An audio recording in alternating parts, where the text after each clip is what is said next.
Hello, welcome to the video. Today I hope you've had a good Christmas, and here we are halfway through January. I've not had a lot of time to do videos, so I'm just trying to fit them in where I can. So yeah, this is the Atari 7800 Plus. That probably gives it away.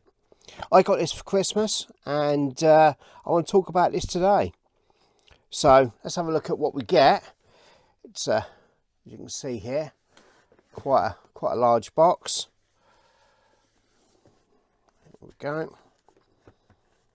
And it says it's got 1.5 meter HDMI cable, charging cable, a Bentley Bears Crystal Quest cartridge.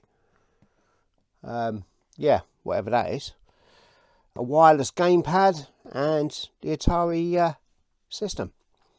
Now, one of the things with this is it comes with this wireless pad and two dongles.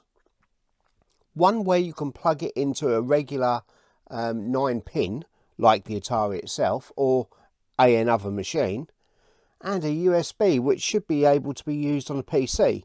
I've not done that, but yeah, apparently it is. So let's have a look here. Okay. So if we open it up, it's very red. Got these two compartments here that are a bit difficult to lift out. There we go. So in this Atari box, on the left hand side, you get a very cheaply ultra thin moulded well, I'd say case, but there's nothing to it. Just a plastic spacer. So, I'll retrieve that in a minute. There we go. So here, this is a USB-C to USB cable. The 1.5 meter HDMI. A USB to C cable again, so exactly what it said on the back of the box.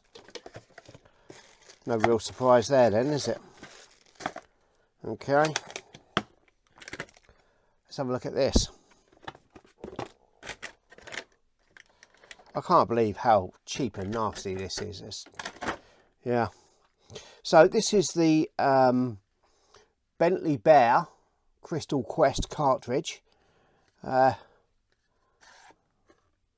It's just a paper sleeve, as you can see. Cartridge feels, well, it actually feels just as substantial as the original ones did. Sticker looks good. Oh, this one looks a bit ropey where it's sticking to the plastic, as you can see there. Oh, well, that's going to come out. Yeah, I don't know what Bentley Bears Crystal Quest is. It's a 2024 game anyway. Yeah, I haven't even tried it. This is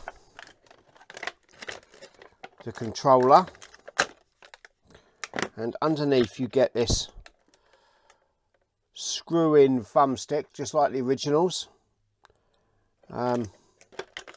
And the two dongles. There's your 9-pin dongle, and God, that really is cheesily shit.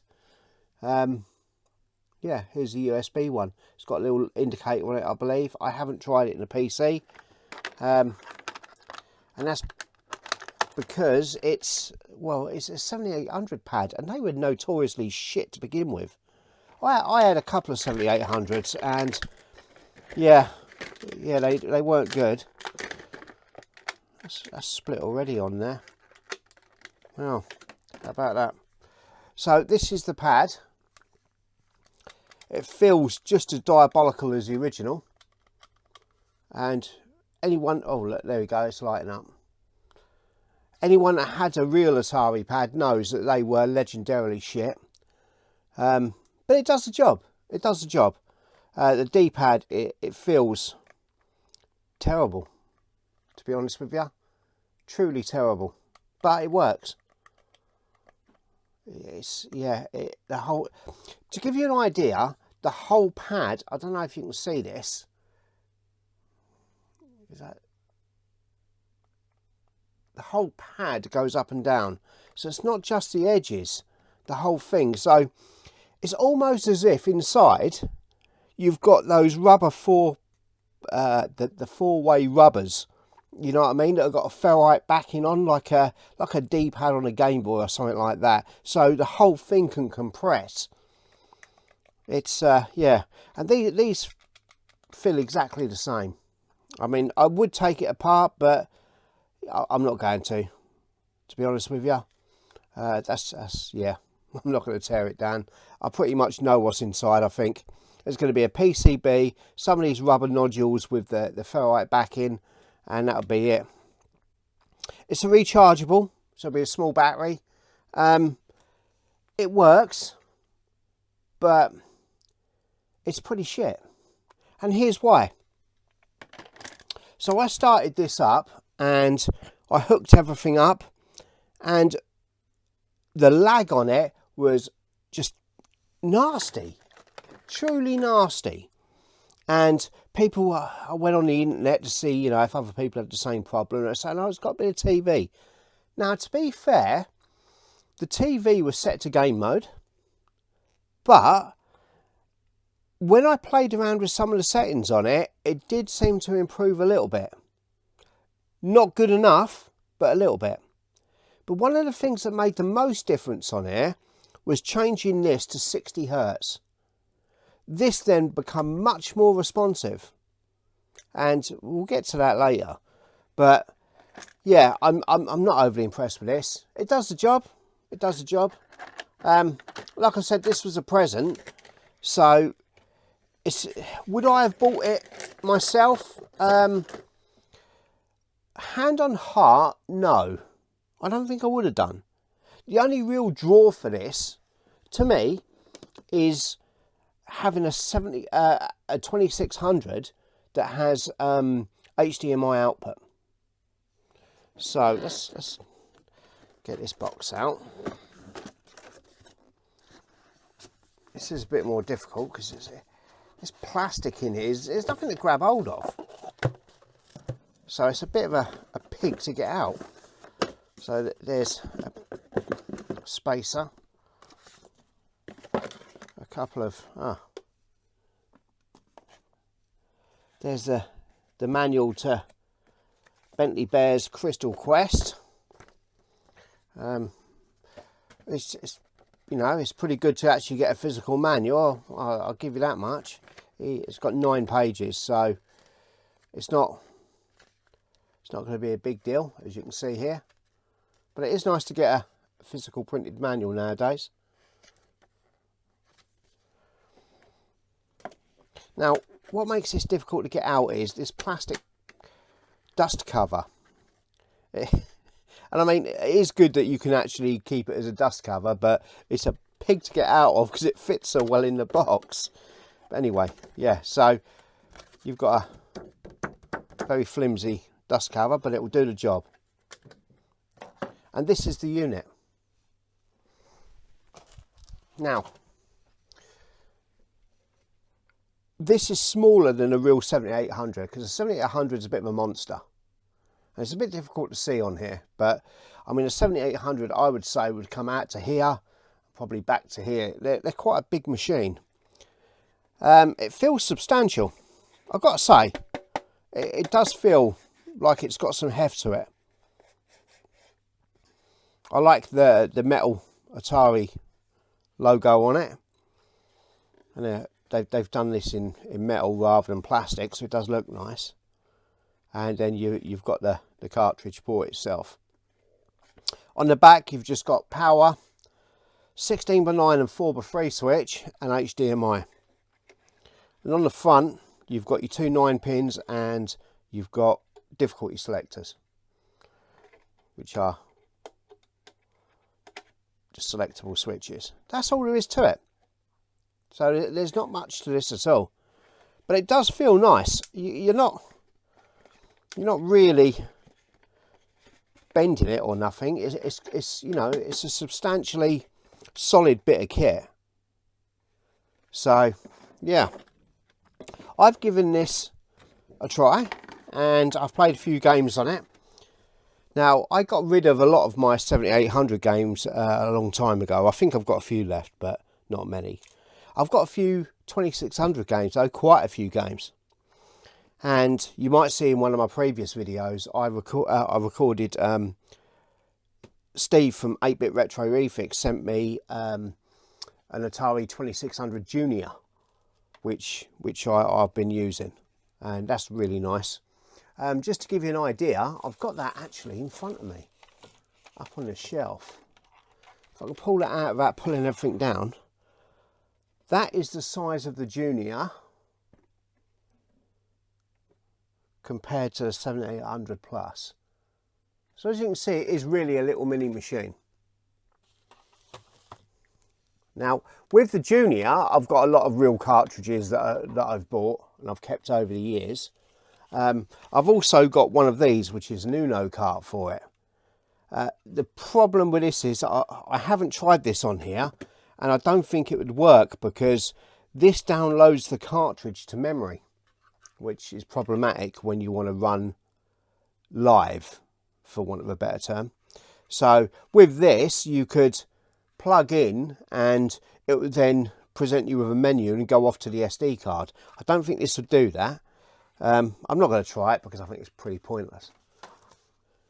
So you put your game in the Atari, you turn it on, and you've got to wait. And I'm going to, when I hook this up and I show you, you'll realise what I'm saying. There is a sizable delay between turning this on and being able to play a game, and that delay is around about 15 seconds, which doesn't sound like a lot until you want to play a game. Now you turn it on and then you're just waiting. It's 10 seconds before you get anything on the screen. Well, it might be a bit quicker than that. But all it says is loading, and then whop, you're into your game. So the reason for that is you can download an 8K game from a binary aspect in a minuscule amount of a second. This is going to have some built-in Linux type deal, be it a MediaTek or some kind of single board Android running or Linux running computer. You know, a lot of consoles have these boards in. A lot of these mini retro machines do. You know what I'm talking about. It's a system on a chip. It's got a bit of RAM, it's got some flash, it's got a ROM. Bam. That's what's giving you the delay. It's got to start up. So that means you've got to turn it on, it's got to boot, it's then got to think about checking the cartridge port, and then you can do something. Unlike these other mini consoles, this will do nothing without a cartridge in it other than tell you it needs a cartridge. There's no games built in, which I think it's pretty laughable, really. It's just, yeah, it wants you to play real cartridges. So here you've got a machine which wants you to go back to inserting real cartridges for that real cartridge feel, but then sits there and makes you wait for it to turn on. And that's a bit of an anachronism, really, because if you turn on an Atari, it's there, bam, and you're playing a game. You flick that power switch and it's on. It's less than a second. This, you're sitting there waiting and waiting and waiting. And although 15 or so seconds don't sound like a lot, and we'll have to time it what it actually is, it feels a lot longer than what it is. So you're sitting there waiting thinking, well, what the fuck is going on here? And then boom, it comes on, if it works. But again, we'll get to that later. So I like the form factor. I like the HDMI. I don't like the fact it's got no games built in, no ability to load them off SD. I think that's That's pretty poor. That's something that could have been added so easily. There may even be an SD, there may even be a hooking point for ST on the actual board, because they all use the same type of single board computer. I don't like the really cheesy, shitty packaging. That plastic is, well, it's dire. And I don't think compatibility with real cartridges is 100%. Far from it, I believe, at this stage. But I think there may be some new firmwares coming. They're going to need to do something, because whoever come up with this is running an emulator, and they had the typical brain fart of making the scaling non-integer. And what that means is, if you... I can't remember off the top of my head what the resolution of these things are. Could it be 160 by 100 or 160 by 200? Either way, if you take, let's say it's 200, I'd have to check, but whatever it actually is, the principle is quite simple. When you're scaling to a TV, it's going to put out a picture at either 720 or 1080. There are other resolutions, but just bear with me for the case of explanation. Let's say that this is outputting 1280 by 720, which is regular HD. If you output, let's say that your screen resolution is 200 and your resolution on the TV is 720, clearly 200 doesn't divide into 720, or the other way, 720 doesn't divide into 200, because you'll end up with the closest divisor being 600 or 800. So that gives you two options. You can either scale it horizontally to 800 and then lose some picture. So you're clocking the lines at 4 lines for every 1 pixel coming out of this. You're generating 4.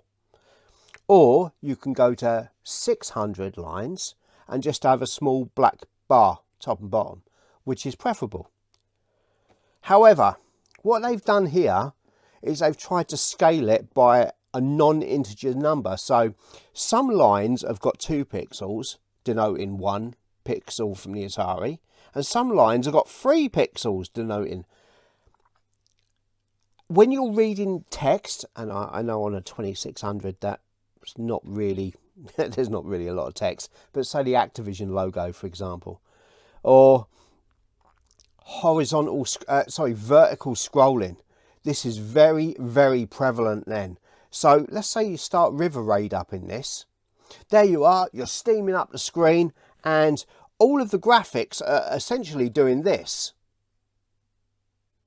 Because as they're moving down the screen, they're getting wider, and then back to normal as it's scrolling. And you're looking at it thinking, fucking hell, this is terrible.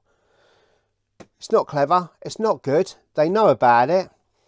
There was some beta firmware out on Atari Age, I believe, or Atari Forum, or one of the two. That had to get yanked because the firmware uploader was bricking the tits out of these. So that's being sorted at the minute. I think there's also an issue with Star Raiders not working. I don't know. I've got Star Raiders. I haven't tried it myself because, to be fair, I've only plugged this in twice since Christmas. So I've just given it a little look and a little play, that's all. But yeah, I loaded up River Raid, which is one of my favourite games on the 2600. And the scrolling, I was looking at it thinking, oh my God, it's just so poor. So poor. It's just inherently noticeable, and especially when you're playing it on a big TV. So you can boot up, and I think you hold select and reset. I'd have to check, but it's a 2-finger combination brings you to a menu. You can change it from 50 Hertz to 60 Hertz, and you can change how it looks. You've got a CRT looking shader or a bilinear softener. The bilinear softener makes it look like you're playing the whole thing through Vaseline, but because it's bilinear scaling, it does get rid of that variable line width problem. So River Raid does look right, it just looks soft as shit. So yeah, not massively happy about that, but I do believe they will release a firmware at some point, and other people have complained about it, so I'm sure that is one of the things that is due to be sorted out. You'll have an option for integer scaling, which will make the games at least look proper on a big TV. So yeah, what I'll do is I'll get this hooked up and I'll just whop in River Raid and you can see what I mean. But what I did like is the crystal output of HDMI. It's very, very nice. Not a lot of people like that, but for retro machines, I do like a really, really crisp image, and you're not going to get any better than that. So what I'm going to do is get this hooked up, get it on a capture, and we'll go from there. So in a bit. Right, so here I am. I'm powered up with the Atari, and it is absolutely fucked. I've tried it with a few games, and all it does now is endlessly cycle. So you get this loading game. I was going to show you River Raid. It won't boot. Nothing boots. Yeah. So as you can see on the screen, it's saying loading game. Version 2 firmware, 7800 plus in the bottom right corner, and then it just resets and carries back to loading game. I've just left it for half an hour doing that. Yeah, that's not good. So let's turn it off. Let's see if we can't. There you go, it's off. I'll take the cartridge out. Now let's turn it back on. And when it boots up with the Atari logo, I'll press select and start. And it should go into the menu. There you go. See, this is still working. So you can go through these things.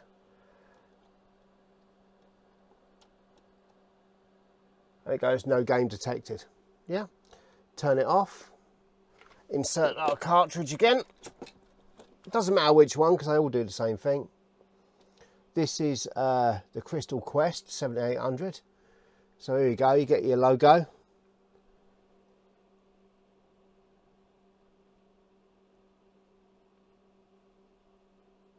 Loading game. You can see how long it takes to boot, as you can see.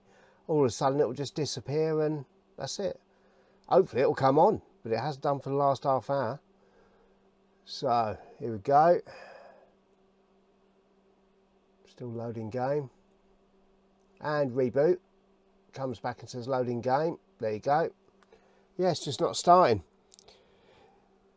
Where that flicks around like that, that's the normal boot time. So if I press stop, and the button's not going out, so it's trying to do something. Let's just stop that. Come on. Right, power's off.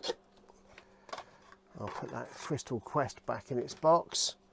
So this one is Stargate. It's a 2600 game. I know it's a good cartridge. So it's in. Let's turn it on. There you go, Atari logo.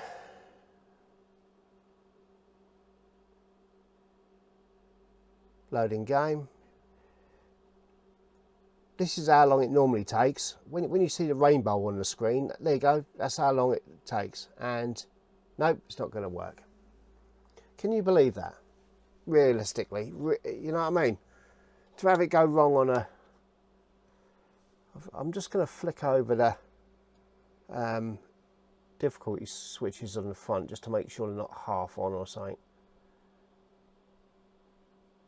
No, look, it's just going round and round in a circle. And that's all it will do. So that's going to go back. Yeah, didn't even last a month. What the fuck? Yeah, not impressed. If I'd have been able to show you River Raid, you wouldn't have been impressed either, because that looks absolutely fucking diabolical when that starts scrolling. it really winds you up. It does. Some other games as well, like Planet Patrol. You try that, and some of the lines just look wrong, and that just, yeah. When you're moving up the screen, because it's a horizontal scroller, but your ship moves vertically, your ship sort of concertinas and gets bigger as it goes up.